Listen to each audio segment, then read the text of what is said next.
अस्सलामु अलैकुम वरहमतुल्लाहि वबरकातुहू। अवां ॾिसी रहिया हो असांजो चैनल मोहम्मद अली मुस्तफ़ाई 92।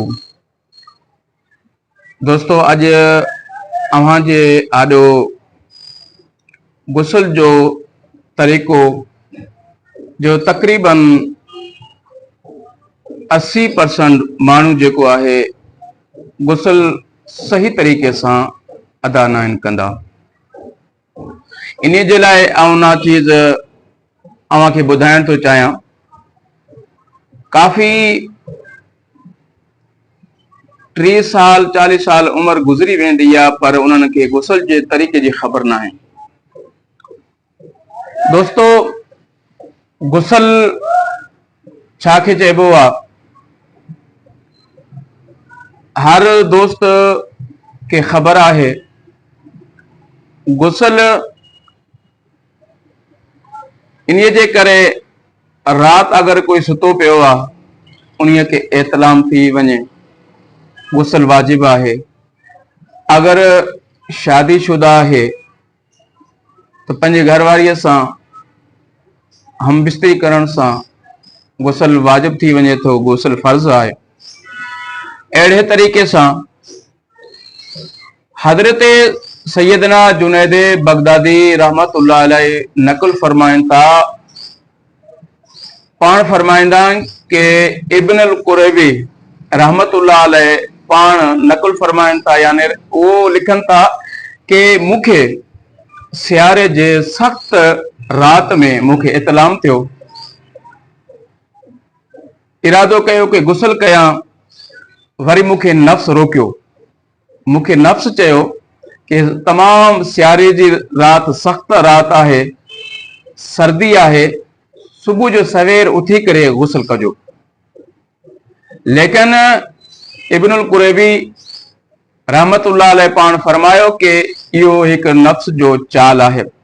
पाण उन वक़्त उथी करे कपड़नि सुमेत ही गुसल जा फराइज़ अदा करे, कपड़नि सुमेत ही उन गुसल कयो, तड़ कयो, ऐं वरी कपड़नि खे न पूणीअ बि न, उन कपड़नि खे पंहिंजे जिस्म ते रही करे उते सुकी विया।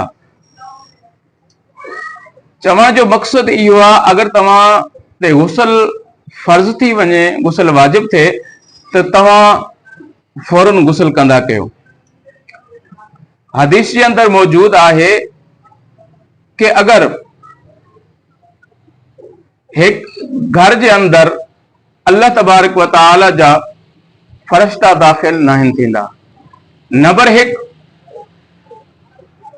तस्वीर, नंबर 2 कुत्तो, नंबर 3 नापाकी वारो माण्हू जुनबी जी हालत में घर में दाखिल हुजे, उन घर में रहमत जा फरिश्ता दाखिल न थींदा।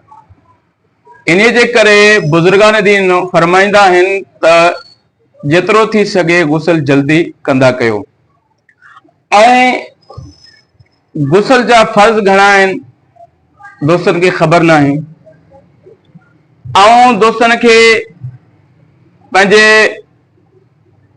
वीडियो ॾिसण वारनि खे मां ॿुधाइण चाहियां थो, गुसल करण जो तरीक़ो छा आहे, कहिड़े तरीक़े सां गुसल कजे, ऐं गुसल जा फराइज़ घणा आहिनि।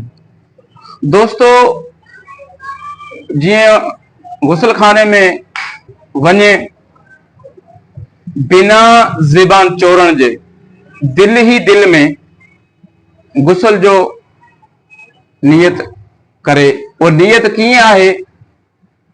नियत इहा आहे, नियत दिल जे पुख्ते इरादे खे चइबो आहे। उहा नियत ईअं आहे कि मां नियत कयां थो पाकाई हासिल करण जे लाइ गुसल कयां थो। इहा दिल ही दिल में इरादो करे इहा नियत आहे। पोइ नियत करण खां बाद पोइ तव्हांखे ख़बर आहे, ॿिनि हथनि खे किरायनि ताईं ॿिनि हथनि खे धोए, हथनि खे धोइण खां बाद में पोइ जेको आहे, जिथे पलीती लॻियल आहे उन पलीती खे दूर करे। वो पलीती दूर करण खां बाद में पोइ निमाज़ जे लाइ वज़ू कंदा हूं, उहा वज़ू करे। उहा तव्हांखे ख़बर हूंदी, अगर ना त इंशाअल्लाह ॿिए वीडियो में अव्हांखे मां उहो बि ॿुधाईंदुसि। दोस्तो, उन वज़ू करण खां बाद ये निमाज़ जे वज़ू कंदा हूं, उन वज़ू करण खां बाद में पोइ असां छा कंदासीं, सॼे कुल्हे ते पाणी हारींदासीं, वरी खॿे कुल्हे ते टे दफ़ा हिन कुल्हे ते, टे दफ़ा खॿे कुल्हे ते पाणी हारींदासीं, वरी मथे ते पाणी हारे करे पूरे जिस्म खे टे मरतबा धोईंदासीं। इहो गुस्ल जो तरीक़ो आहे।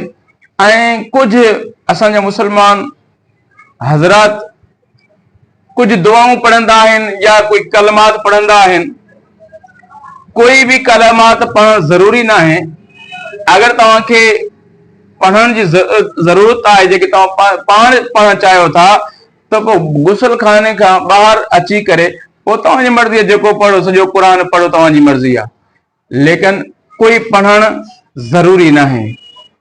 इहो अव्हांजे आॾो अर्ज़ु रखियो आहे। उमेद आहे कि तव्हां इन मुंहिंजे वज़ू जे तरीक़े खे सम्झी वेंदव। तव्हां मूंखे कमेंट में ज़रूर ॿुधाईंदो। अस्सलामु अलैकुम व रहमतुल्लाहि व बरकातुहू।